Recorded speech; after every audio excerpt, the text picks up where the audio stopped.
తొందరలో శాసనసభ్యుడై మా అందరితో వాళ్ళ అమ్మగారితో మా అందరితో అసెంబ్లీలో అడుగు పెట్టాలని మనస్ఫూర్తిగా ఆకాంక్షిస్తూ ఈరోజు పార్టీలోకి విచ్చేసిన మరొక తమ్ముడు ఈరోజు మీ అందరినీ తోడుకొని శంకర్పల్లి నుండి పార్టీకి కొత్త బలాన్ని ఇస్తూ విచ్చేసిన మా తమ్ముడు గోవర్ధన్ రెడ్డి గారికి అదేవిధంగా గోవర్ధన్ రెడ్డి గారిని ఆశీర్వదించడానికి ఇక్కడికి విచ్చేసిన పెద్దలు శాసన మండలిలో ప్రతిపక్ష నాయకులు గౌరవనీయులు మాజీ స్పీకర్ శ్రీ మత్స్యనాచారి గారు, గౌరవ మాజీ మంత్రివర్యులు, మరి ఈరోజు అధికారంలో ఉన్న కాంగ్రెస్ పార్టీకి ఉమ్మడి రంగారెడ్డి జిల్లాలో చుక్కలు చూపెడుతున్న మా అక్క మహేశ్వరం ఎమ్మెల్యే పెద్దలు శ్రీమతి సబితా ఇంద్రారెడ్డి గారికి, గౌరవనీయులు మాజీ మహేశ్వరం ఎమ్మెల్యే చేవెళ్ళ చెల్లెమ్మ అని చెప్తుంది అక్క, మళ్ళీ మీరు చేవెళ్ళ మళ్ళీ ఆయన ఆ కనెక్షన్ ఏమైనా మర్చిపోతారేమో అని,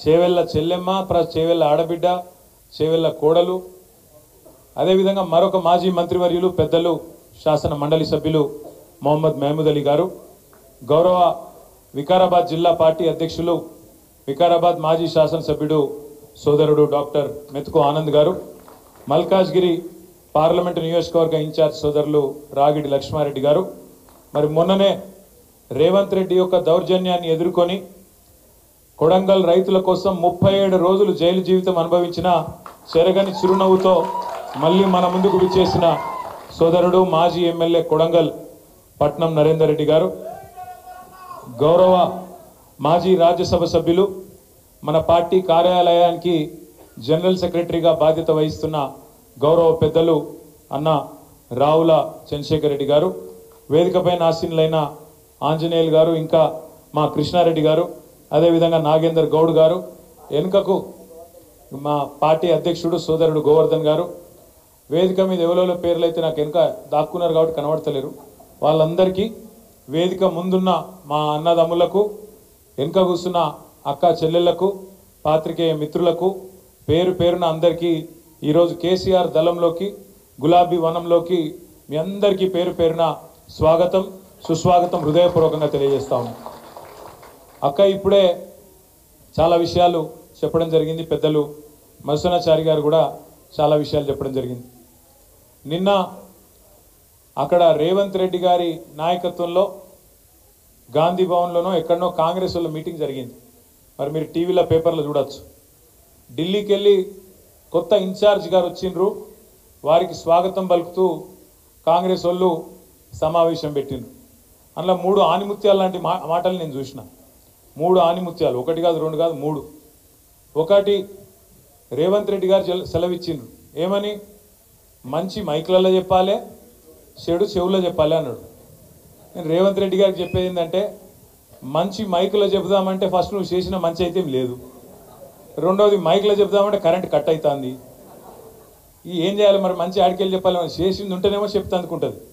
ఇక చెడు చెవుల్లో చెప్పుడు మొదలు పెడితే రేవంత్ రెడ్డి గారు, నువ్వు చేసిన చెడు హైడ్రా బాధితుల నుంచి మొదలు పెడితే, భూముల మీద నువ్వు చేస్తున్న దౌర్జన్యాల నుంచి మొదలు పెడితే, ఇవాళ ఆర్ఆర్ ట్యాక్స్ నుంచి మొదలు పెడితే, నీ అవినీతి వల్ల ఇవాళ కుప్పగూలిన శ్రీశైలం సొరంగం నుంచి మొదలు పెడితే, మొన్ననే కొట్టుకపోయిన పెద్దవాగు నుంచి మొదలు పెడితే, లెక్కలేదు మునిగిన వట్టెం పంప్ హౌస్ నుంచి మొదలు పెడితే, చెడు ఎప్పుడు స్టార్ట్ చేస్తే నీ చెవిలా రక్తం గారుతుంది, యాది పెట్టుకొని చెప్తున్నాను నేను.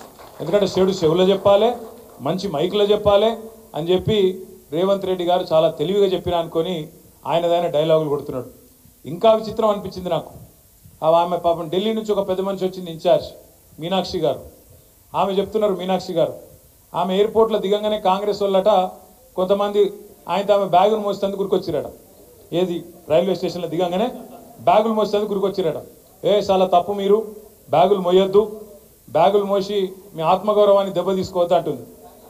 అమ్మ మీనాక్షి గారు మీకు ఏం చెప్పాలి మేము, నీ పక్కన కూర్చున్నాడు బ్యాగులు మోసే గాడికి వచ్చిండు, నీ పక్కన కూర్చున్నాడు బ్యాగులు మోసి అప్పుడు చంద్రబాబు బ్యాగులు మోసిండు, ఇప్పుడు ఢిల్లీకి బ్యాగులు మోస్తున్నాడు. ఇక ఆయనను పక్కన కూర్చోబెట్టుకొని బ్యాగులు మోయొద్దు, ఆత్మగౌరవం దెబ్బతింటుంది అంటే ఏం చెప్పాలి ఆ మేడంకి. కాబట్టి మీనాక్షి గారు వాస్తవాలు తెలుసుకోండి, వాస్తవ ప్రపంచంలోకి రండి అని కోరుతా ఉన్నాను. ఇక నిన్న వాళ్ళ మీటింగ్లో చెప్పరాదు ఇక మాటలు ఆ కథలు, ఆయన చేసిన మంచట చెప్పుకుంటే ఒడిసిపోదట రేవంత్ రెడ్డి గారు చేసిన మంచి. ఏం చెప్పాలి ఆయనకు?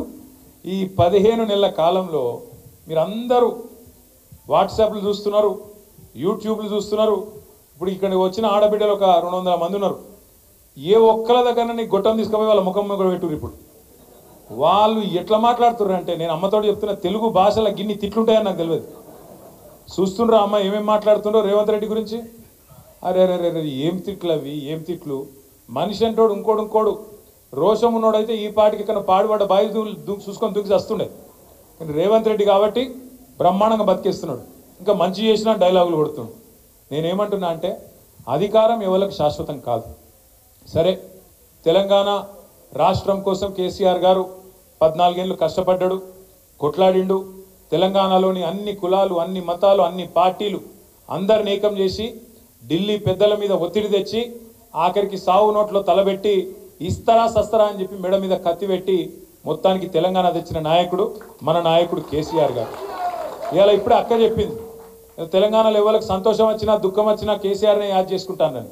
ఎందుకు యాద్ చేసుకుంటారంటే, మన ఇంట్లో పెద్ద మనిషి కాబట్టి, మన బాపు లాంటోడు కాబట్టే కేసీఆర్ని ఇవాళ సంతోషం వచ్చినా దుఃఖం వచ్చినా తెలంగాణ సమాజం యాద్ చేసుకుంటున్నది.